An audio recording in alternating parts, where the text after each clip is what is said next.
అందరికీ praise lord. దేవుని నామానికి మహిమ కలుగును గాక. మీరందరూ బాగున్నారు కదా? మీరు పెడుతున్న ప్రతి ప్రార్థన రిక్వెస్ట్ కానీ మేము ప్రార్థన చేస్తూ ఉన్నాం.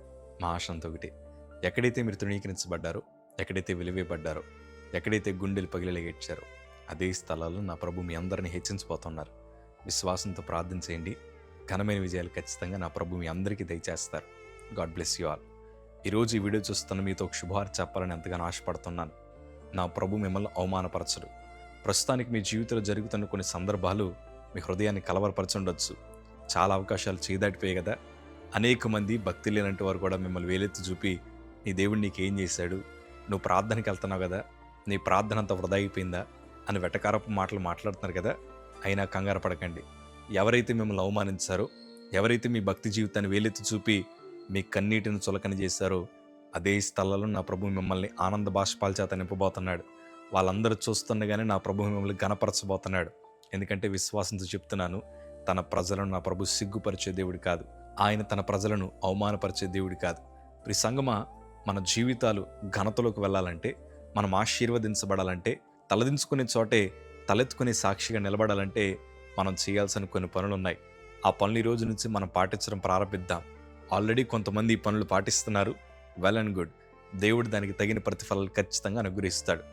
దేవుని వాక్యంలో నా జీవితాన్ని ఎంతగానో ప్రభావితం చేసిన మాట, కీర్తనల భాగము 45 కీర్తన 7వ మాట చదవగలిగితే, నీవు నీతిని ప్రేమించి భక్తిహీనత ద్వేషించుచున్నావు కావున దేవుడు నీ దేవుడే చెలికాండ్రల కంటే హెచ్చగునట్లుగా నిన్ను ఆనంద తైలముతో అభిషేకించి ఉన్నాడు. దేవుని వాక్యం స్పష్టంగా సెలవిస్తుంది కదా. మనము నీతిని ప్రేమించి భక్తిహీనతను ద్వేషించిన ఎడల దేవుడు మన చెలికాళ్ళందరి మధ్యన మనల్ని హెచ్చిస్తాడు.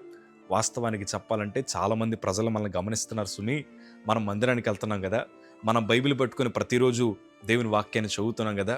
ఈరోజు కొంతమంది మీరు ప్రయాణాల్లో కావచ్చు, మీ స్నేహితుల ఇంట్లో ఉన్నప్పుడు కావచ్చు, మీరు కాలేజీలో స్కూల్లో ఉన్నప్పుడు కావచ్చు, మీరు ఉద్యోగ ప్రాంతాల్లో ఉన్నప్పుడు మీరు దేవుని వాక్యాలు చూస్తున్నప్పుడు కొంతమంది ఏమనుకుంటారంటే, ప్రతిరోజు దేవుని వాక్యాన్ని వింటారు, ఆ సినిమా చూడమంటే చూడరు, ఆ సినిమా పాట పాడమంటే పాడరు, లేకపోతే స్నేహితుల మధ్యకి రమ్మంటే రారు. కానీ వీళ్ళు ప్రతిరోజు వాక్యం వింటున్నారు, ప్రతిరోజు వాక్యం చదువుతున్నారు, ప్రతిరోజు మోకాల ప్రార్థన అనుభవాలు కలిగి ఉంటున్నారు.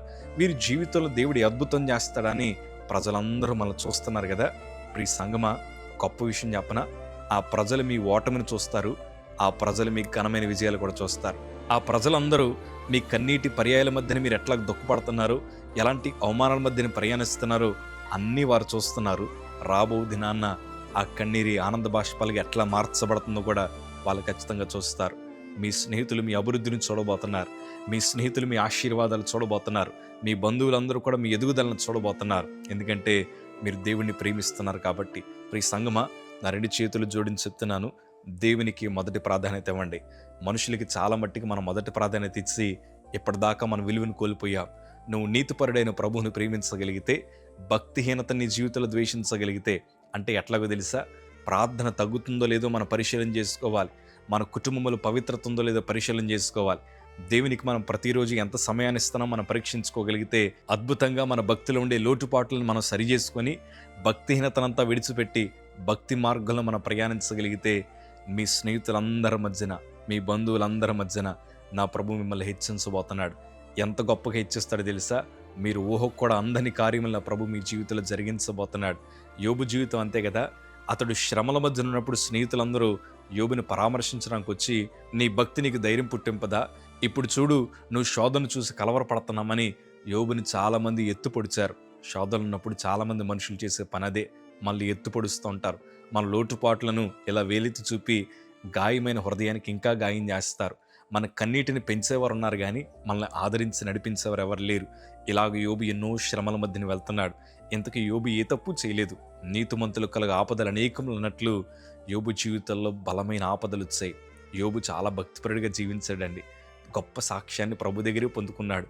యోబు నీతిమంతుడు, యథార్థవంతుడు, దేవుని యందు భయభక్తులు కలిగిన వాడు, చెడుతనమును విసర్జించిన వాడు, గొప్ప సాక్ష్యాన్ని పొందుకున్నాడు. కానీ అంత గొప్ప సాక్ష్యం ఉన్నా తన బ్రతుకులో శ్రమ తప్పలేదు. కానీ ఆ శ్రమ ఎంతో కాలం లేదు. యోబు శరీరం అంతా రోగము చేత మొత్తబడింది.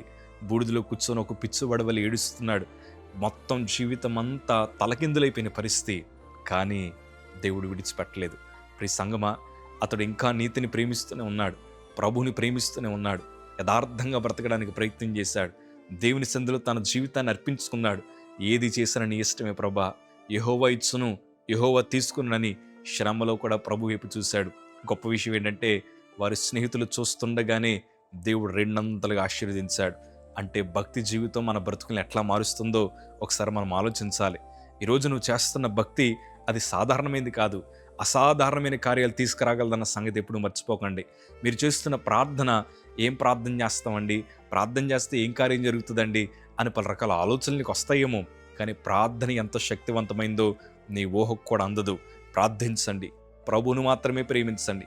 మనుషులను ప్రేమించి బలాన్ని పోగొట్టుకున్నాం, ధనాన్ని పోగొట్టుకున్నాం, మానసికంగా నలిగిపోతున్నాం, ఆస్తిని పోగొట్టుకున్నాం, సౌందర్యాన్ని పోగొట్టుకున్నాం, నిద్రలేని రాత్రులు గడుపుతున్నాం. మనుషుల్ని ప్రేమించి మన జీవితం అంతా వృధాగా ఖర్చు పెట్టేశాం. ఈరోజు నీతిపరుడైన ప్రభువుని ప్రేమించండి.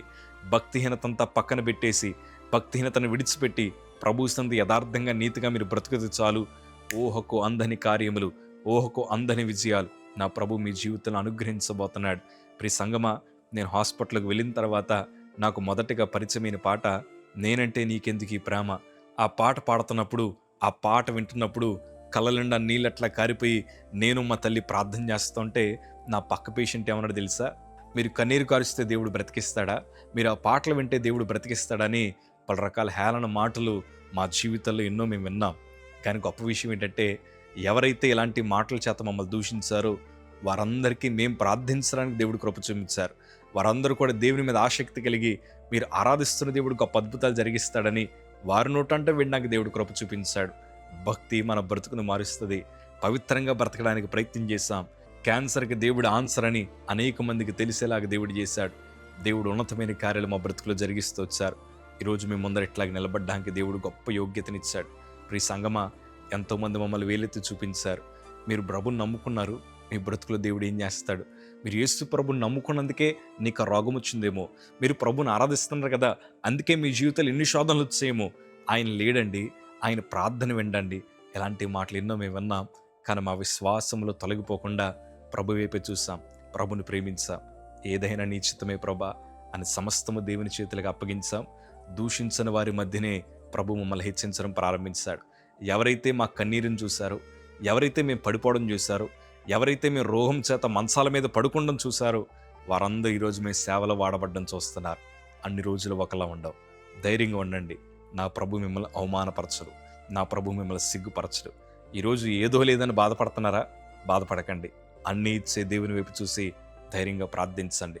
ఇప్పుడు ప్రస్తుతం మన దగ్గర లేని దానికోసం ఎంతో దుఃఖపడుతున్నారా? ఇచ్చే దేవుని చేతుల వైపు చూడండి. ఆయన మాత్రమే ప్రేమించండి. ప్రభు మీ బ్రతుకులో ఘనమైన కార్యాలు జరిగిస్తాడు. ధైర్యంగా ఉండండి. God bless you.